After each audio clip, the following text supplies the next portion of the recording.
How do I stay CEO of my startup? You've just started your company and you're worried about staying CEO after you raise your money and add investors. Then imposter syndrome sets in, and now you're really worried about when you will be found out by your investors. Let me reassure you that it's normal to feel this way. In today's video, I'll share with you 5 surefire ways of how you can stay CEO of your startup. I hope you like it. Hi, I'm Brett. On my channel, I help early stage startup CEOs like you raise money and grow your startup. So if this sounds like you, then hit the subscribe button and the bell so you get notified every time I release a new video. Let's get started. Consider this your survival guide for how not to just remain CEO, but how you can survive as a startup CEO. Let's start with number 1 on our list. You've got to have integrity. I know I should have listed this one at the top because integrity in business is everything. To me, integrity means that you are going to be honest. It means you are morally sound. And from an investor standpoint, it means that your investors can trust you to tell the truth, even when there are problems. I'll get back to this in a bit. The second your investors cannot trust you, you're done as CEO. You can't ever get this trust back. Integrity is something you just can't turn on or turn off. You have to operate with integrity every day as CEO. Let me give you an example. I was working with Nathan. Nathan's company is developing groundbreaking technology that was going to revolutionize the market. The technical team was world-class too. Then I found out that Nathan was hiding financial transactions that needed his board of directors' approval, such as financial payments, including loans to employees, payments to employees outside the company's normal payroll, and very questionable payments to himself. I told Nathan that he was going to be found out by his investors. And I told Nathan that I couldn't work with him if he didn't clear things up with his investors. Nathan refused. Sure enough, Nathan was fired 9 months after we stopped working together. So think hard about misleading investors about anything. The next thing you need to do is recruit. Recruiting might just be the most important thing you'll do as CEO. After all, you can't do it all yourself. You're going to need a team around you, and this starts with your co-founders, then your founding team, and then the rest of your employees. It should go without saying that you want a great team if you want to build a great company. And your great team should have integrity. Be smart, passionate, no, make that fanatical about what you do, and fit your company culture. You'll want to spend about 50%, that's right, 50% of your time recruiting. And you'll want to interview at least the first 50 people you hire. Watch this video for more on how to interview potential founders. Next, you'll want to have a great company culture. The importance of your company culture is often overlooked in terms of its importance. However, your company culture is the biggest indicator of your startup success. It's more important than your technology. It's more important than the market you're attacking. It's more important than your strategy. Stanford University did a study of startup company cultures, and they found that one specific culture, a commitment culture, yielded a nearly 100% success rate.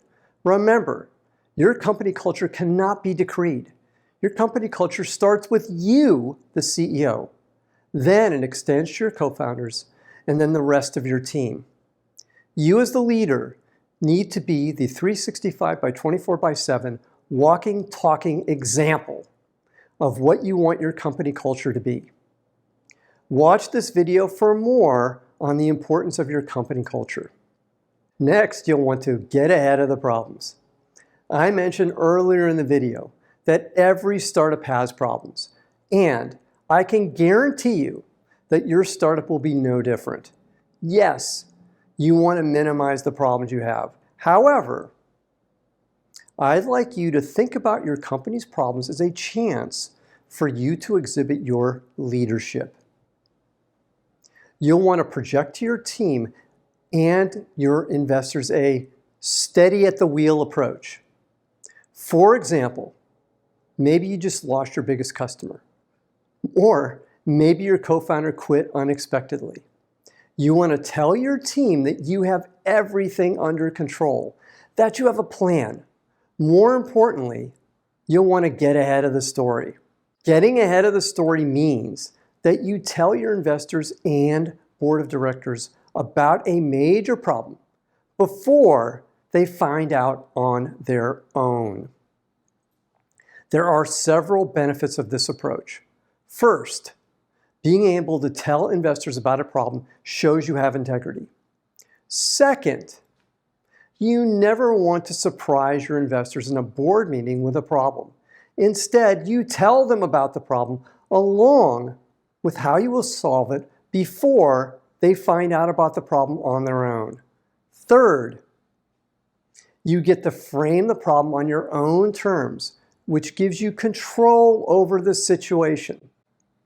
The last thing you want to keep being CEO is to sell. This is where the rubber hits the road. At the end of the day, every company needs to generate revenue. So whatever else you do, you'll want to grow revenue and meet your plan. And oh, by the way, you'll find that you, the CEO, are the best salesperson your company will have for the life of the company. Even if you've never sold anything in your life, even if you're the geekiest engineer to walk the planet, you'll be a great salesperson. That's why it's critical that you are the company's first VP of sales and the company's first salesperson. Trust me on this one. Now, if this content is resonating with you, then please hit the like button right now. One final thought. Don't be a jerk if you want to stay CEO. No one wants to work with a jerk.